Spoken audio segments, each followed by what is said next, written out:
Probably not the best angle for right now, but until I can afford super fancy camera equipment where I can prop my phone up on the dash or my camera, once I can afford a camera and I can prop everything up, then you won't see this big black steering wheel in your way.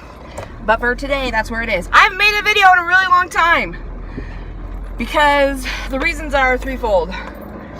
I am kind of a lazy person. I have these big, huge dreams and all these things that I want to do, but I have the motivation of a 98-year-old chain smoker. So we'll work on that. Also, up until about a month ago, nothing really interesting, exciting, different was happening. And then a bunch of stuff happened that I had to deal with, and then here we are back to kind of the monotony of whatever. So, right now I'm on my way to therapy, and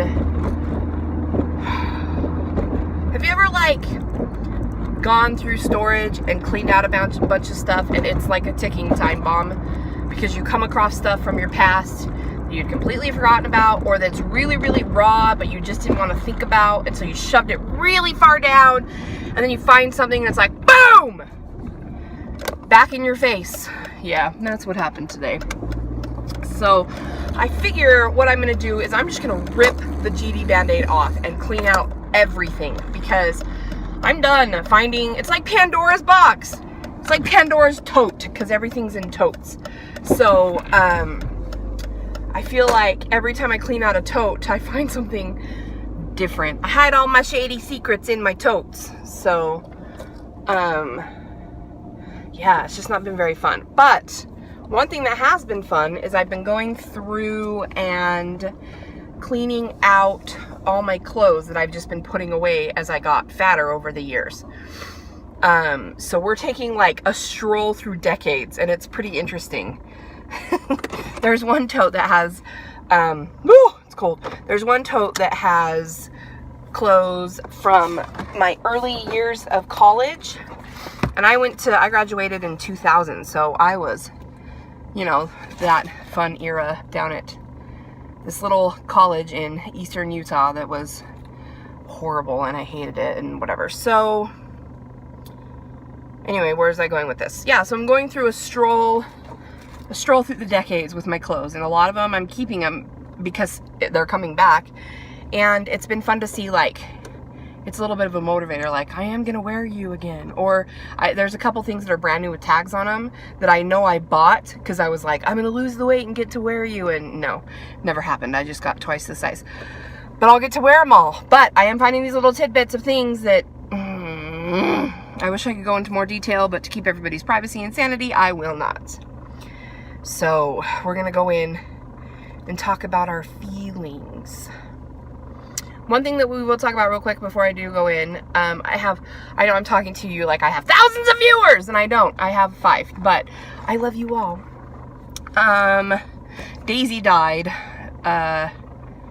It'll be a month ago tomorrow, because Daisy was 13. And so she was old, but she was relatively healthy all the time. And I've only had her for 2 years, and super healthy, great. And then one day she started peeing blood and was really straining to pee and dropping to pee all over the house, which is not like her, and because she's really good about going outside. And so I took her to the vet the next day, and without even like doing a thorough examination, he was like, I'm confident she has a UTI. And I said, well, I read WebMD and I know everything about everything. So yes, that is my I concur, doctor. So gave her antibiotics, said, let's put her on these for a few days, and then we will come back, and if she gets worse, then come back and we'll just go from there. So put her on the antibiotics. She did great for a couple of days. That was on a Tuesday. And then on Thursday night, she was fine, and then Friday morning we woke up and took Blythe to school, and she went out, and luckily there was snow on the ground. I think if there wasn't snow on the ground, I wouldn't have noticed how bad it was. And she peed, and it was just straight blood, and she was crying. And so I called the vet, and they said, bring her back down right away, and we'll take some urine, because maybe it's a bladder infection that's just gotten far. Well, to take urine on dogs, they have to do an ultrasound. So they took her in the back. They took her from me and took her in the back and said, we'll get some here and we'll bring her right back. And they're back there for a minute or two. And then the vet tech comes out with like the most somber look on her face. And she was like, you need to come back here. So I went back and I said, is she okay? Thinking like, thinking like, oh, she's freaking out. They need me to hold her, something. And she's like, oh, I'll just let the vet tell you. And I was like, huh? So we get back there and they have her down and they're doing the ultrasound, and she said, you see this? And she said, this is her bladder right here, but you see how it's white? And I said, yeah. And she said, it's supposed to be black. And I said, okay. And I was like, my WebMD training didn't cover this part, so could you please alliterate as to what's happening? She said, it's a tumor and it's taken up the full size of her bladder, and it's bad. It's not, and yeah. So as soon as she said that, my mom was with me, so I turned around and like started crying on my mom, and I finally calmed down and I said, so where do we go from here? And she said, there's nowhere to go.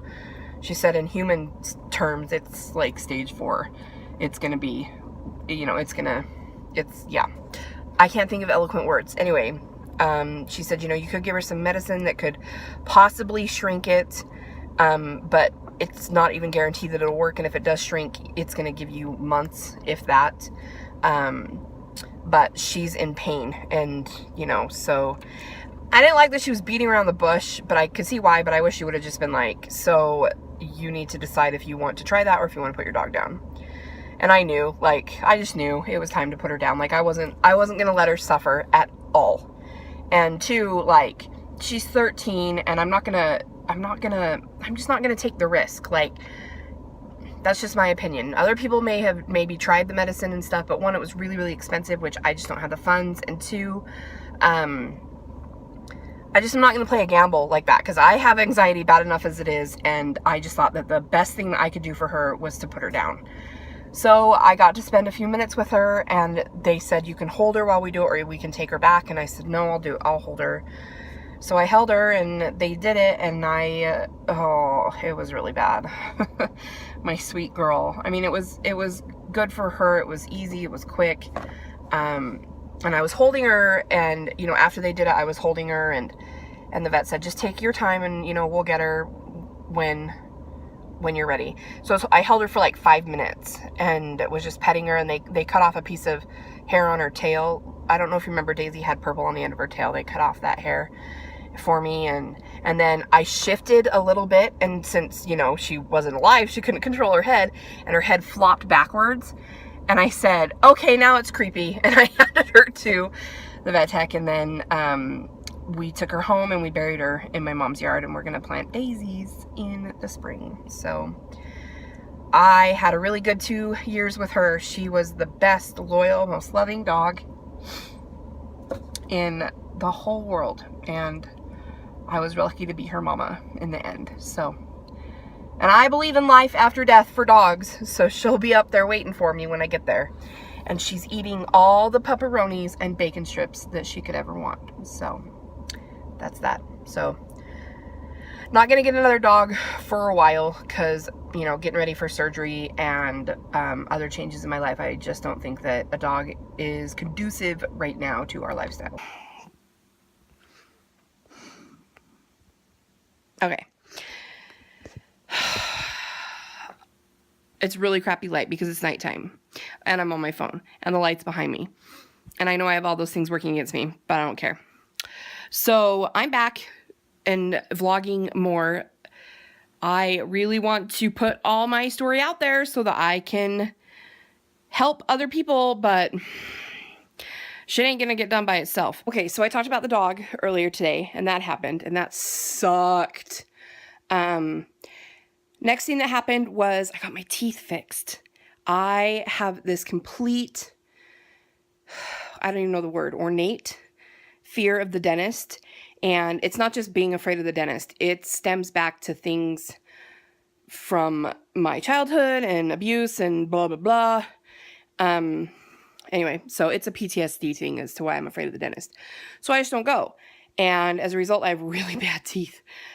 So finally, before I had my, I didn't have yet, before I had my gastric bypass, I had to have all the infection in my body gone, and my mouth was full of infection. So I finally found a dentist who was willing to work with my crazy fear, and went up to her, and she did x-rays in the exam. I was on Valium, and was like, and she said, do you ever have really bad penis? That's a funny word. Do you ever have really bad pain in your sinuses or in your ears? And I said, yeah, all the time. And she's like, yeah, that makes sense. She's like, you should be hurting really bad. And I said, well, some days I feel like I'm like getting strep or the flu, and then I wake up and I'm fine. And she's like, that's because you've got bad infection in your teeth. So we made arrangements with a nurse anesthetist who came and put me out, and I had 6 root canals, 2 extractions, 9 cavities, and 3 preps for crowns. And tomorrow I have to go get my crowns on, and I'm not going to be out for that one.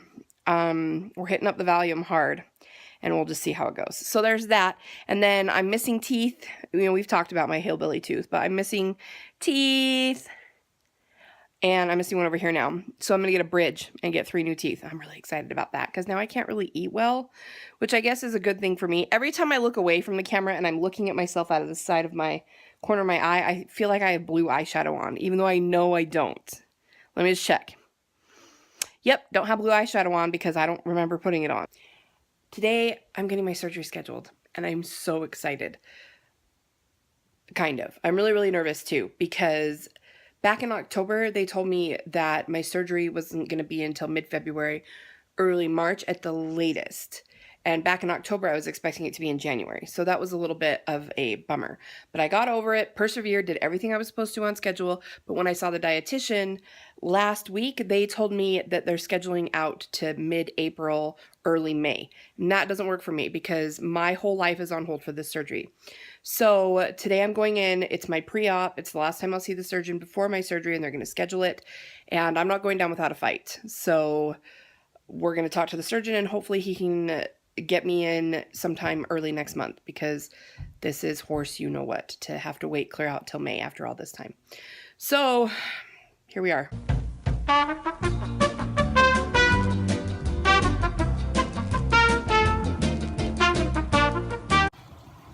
Okay. Oh.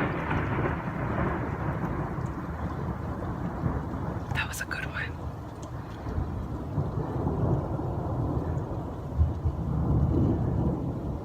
I sent Blythe.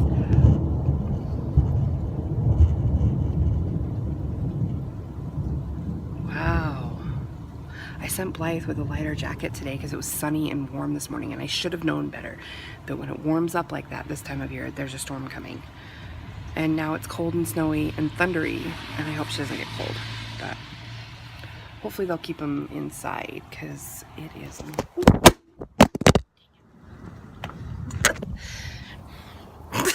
It is not good weather. See?